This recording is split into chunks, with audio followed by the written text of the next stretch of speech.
എല്ലാവർക്കും നമസ്കാരം. ഗുരുവായൂർ വാർത്തയിലേക്ക് ഏവർക്കും സ്വാഗതം. ശിവനാമം മുഴങ്ങിയപ്പോൾ ഗുരുവായൂർ ആത്മീയ തരംഗമായി മാറി. ശിവരാത്രി ദിനത്തിൽ ഗുരുവായൂർ വീണ്ടും ഭക്തിസാഗരമായി. പൈതൃകം ഗുരുവായൂരിന്റെ നേതൃത്വത്തിൽ സംഘടിപ്പിച്ച സമൂഹ ലളിതാ സഹസ്രനാമാർച്ചനയിൽ ആയിരങ്ങൾ പങ്കെടുത്തു. ഗുരുവായൂർ ടൗൺ ഹാളിൽ ആരംഭിച്ച പ്രാണശക്തി പൂജയ്ക്ക് ശബരിമല മാണികപ്പുറം മുൻ മേൽശാന്തി വിഷ്ണു നമ്പൂതിരി നേതൃത്വം നൽകി. പൂജയ്ക്ക് ശേഷം നാമജപധ്വനിയോടെ ഭക്തർ ക്ഷേത്രനടയിലേക്ക് യാത്രയായി. ഓരോ ചുവടും ഭക്തിയോടെയും ആത്മവിശ്വാസത്തോടെയും. ദീപപ്രോജ്വലനത്തോടെ ഔപചാരിക തുടക്കം. ആത്മീയ ഉണർവും ഭക്തിഭാവവും നിറഞ്ഞ ആ ദൃശ്യങ്ങൾ ശ്രദ്ധേയമായി. ക്ഷേത്രമൂരാളം മല്ലിശ്ശേരി പരമേശ്വര നമ്പൂതിരിപ്പാട്, ഭാഗവതാചാര്യൻ Swami Udit Chaitanya, doctor DM Vasudevan, Gangadharan, Alice Unnikrishnan എന്നിവർ ചേർന്ന് ദീപം തെളിച്ചു. തുടർന്ന് സ്വാമി ഉദിത് ചൈതന്യയുടെ അനുഗ്രഹ പ്രഭാഷണം. ആത്മീയതയുടെ ആഴവും സംസ്കാരത്തിന്റെ മഹിമയും അദ്ദേഹം ഓർമ്മിപ്പിച്ചു. ലളിതാ സഹസ്രനാമാർച്ചന ആരംഭിച്ചു. ആലിസ് ഉണ്ണികൃഷ്ണൻ സഹസ്രനാമങ്ങൾ ചൊല്ലിക്കൊടുത്തപ്പോൾ 2000-ലേറെ ഭക്തർ ഒരുമിച്ച് നാമജപത്തിൽ പങ്കാളികളായി. ആ നിമിഷം ശബ്ദം മാത്രമല്ല, അതൊരു ആത്മീയ അനുഭവം.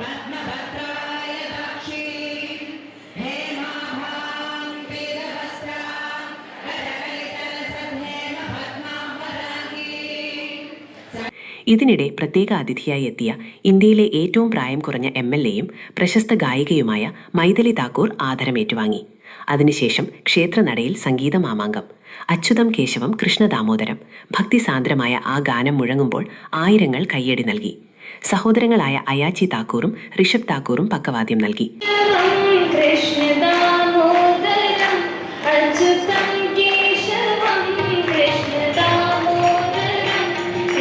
ഒരു മണിക്കൂറിലേറെ നീണ്ട ഭജനമേള ഭക്തജനങ്ങളെ മറ്റൊരു ആത്മീയ ലോകത്തേക്ക് നയിച്ചു.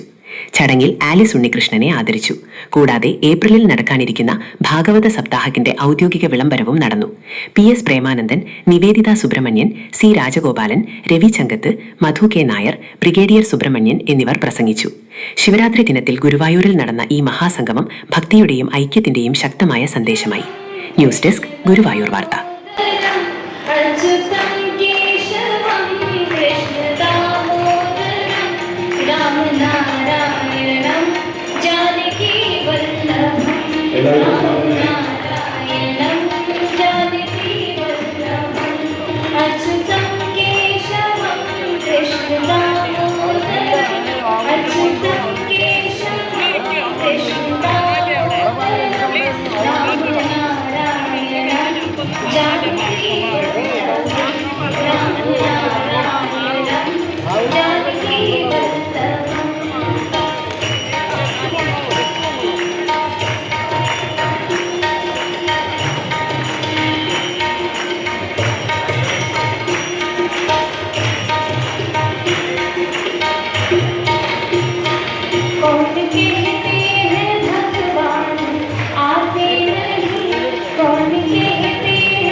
ഗുരുവായൂരിലെ വാർത്തകളും വിശേഷങ്ങളും അറിയുന്നതിനായി ഈ ചാനൽ സബ്സ്ക്രൈബ് ചെയ്യുക.